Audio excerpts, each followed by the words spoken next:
I just want to summarize the type of campaigns that we have now built out and also address how to properly scale each of them. So first we have our branded search campaign. Just to recap, this is a search campaign that captures people that are searching for your brand. This campaign isn't nearly as dependent on the algorithm as a lot of other campaigns such as Performance Max and YouTube.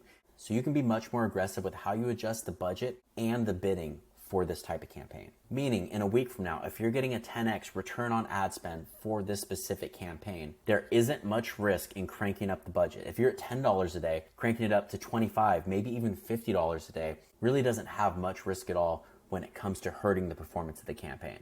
If the campaign does not perform when you crank up the budget, it means there isn't enough search volume for that budget yet. So you have two options here if you really want to maximize your profits for your branded search campaign. You can either leave the bidding on max conversions and continue to walk up the budget until you see performance drop, or if you prefer to set it and forget it, you can add a target ROAS to this campaign and crank it up as high as you want. What we typically see work best is allowing your branded search campaign to run on max conversions and get at least 40 to 50 purchases before switching it over to a target ROAS. Once you get 40 to 50 purchases and see your average target ROAS, all you have to do is go back to the campaign settings and select bidding, change bid strategy, conversion value, and then set a target return on ad spend. So we're going to set this to 400. Let's say that we were getting a 373. So 373% return on our ad spend. But we're going to crank up the budget from $10 to $150. So we want to be a bit more conservative with our target ROAS just to be safe. So now our branded search campaign has the flexibility of spending up to $150 per day, but we are safeguarding the performance by adding a target ROAS onto it. What this means is that Google will pull back on the days that it does not think it can hit a 400% return on ad spend, and it will increase the spend on the days it believes that it can. Now, depending on the brand, we sometimes have this campaign at $3,000 or $4,000 a day, but we do not suggest starting there. Start at $10, $15, $25 a day on max conversions. Once you get 40 to 50 purchases, you can do it earlier, but we suggest waiting until you get 40 to 50 purchases and then switching over to a target ROAS bid. If you start with a target ROAS bid and the campaign does not have any historical data or conversions, it most likely will not spend. That is why we suggest starting with max conversions and then transitioning over to using a target ROAS. When it comes to YouTube, YouTube can be one of the most powerful tools, but it can also be the fastest way to lose money. So you want to proceed with caution and start with a low budget. We suggest $5 or $10 a day to start out of the gate. Now, YouTube is very delicate and the learning can be reset very easily. So you really want to leave this campaign at least a couple weeks before touching it. If in 2 weeks from now, you're running profitably with this campaign, say you're getting a 2x or a 3x, remember, YouTube is going to have a lower return on ad spend in most scenarios for most brands than any of the other campaigns. So the goal here is to create more lift for all of your campaigns, not to have a great return on YouTube specifically. It's to be able to create more scalability for your brand as a whole and to engage more people that aren't aware of your brand and to get them to search for you. So after 2 weeks of running your YouTube campaign at $10 or $15 a day, whatever you're comfortable with, you can even do $25 a day. If your return on ad spend is at break even or better, we suggest increasing the budget by 15 to 20% every 48 hours.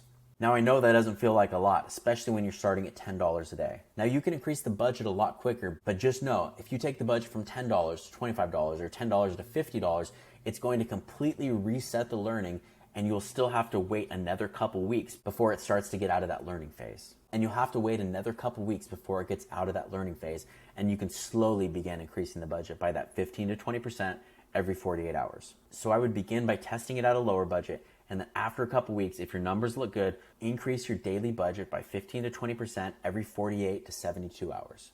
Now, if all this feels way too slow and you can't wait, feel free to start it at a higher budget, but if you do, I would suggest starting the target ROAS at a very high number, ideally like 1,000, 1,500, 2,000, so that YouTube is very restricted on how quickly it can spend your budget. If you set this at a few $100s a day, YouTube can spend that within a matter of minutes. So if you're going to start with a higher budget, definitely start with a very high target ROAS and then give it time to allow it to start to spend. Meaning it could get just a few impressions those first 3 to 4 days and then slowly start ramping up.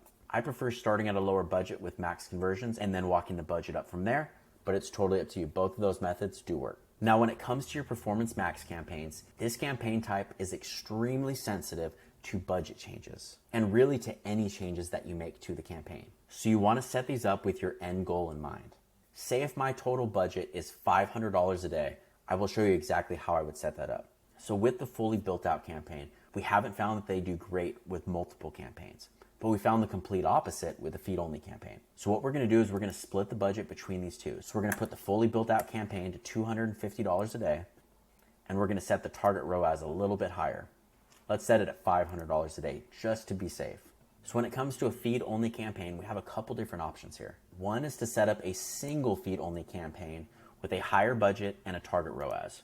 So we're going to keep that set up for this campaign. So we have one fully built out campaign with a higher budget and a target ROAS of 500, and then a feed only campaign with a higher budget and also a target ROAS of 500. When you have a target ROAS this high, unless your account is actually getting a 5 or 6x ROAS, it will probably spend $100 per campaign. It's not going to spend the entire $250. So what we're going to do in addition to this is we're going to create 4 or 5 additional feed-only Performance Max campaigns, but we're going to run them on lower budgets with a max conversion value bid. So we're going to duplicate this once.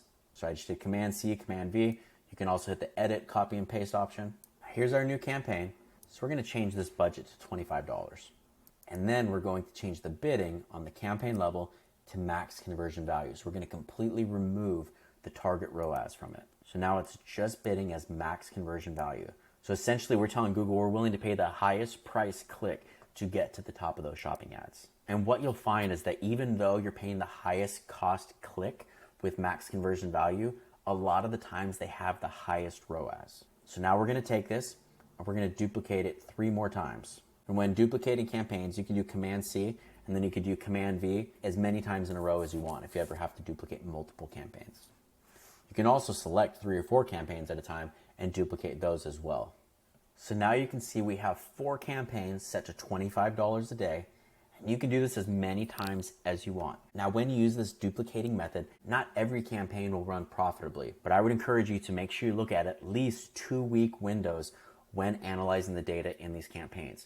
What you'll find is that these 2 campaigns may run at a 5x for the next 7 days, and these 2 get no purchases. And then the following week, these 2 get a 5x and these 2 get no purchases. I know it sounds counterintuitive, like they're competing, but we have really found this method to stabilize accounts, especially when scaling upwards of $5,000, $10,000, $15,000 a day on Google. So this is the general setup that we are using for ecom brands, and it's crushing for us. I hope you learned some new tools and strategies in this training, and I'm excited to hear about how this helps take your Google advertising to the next level.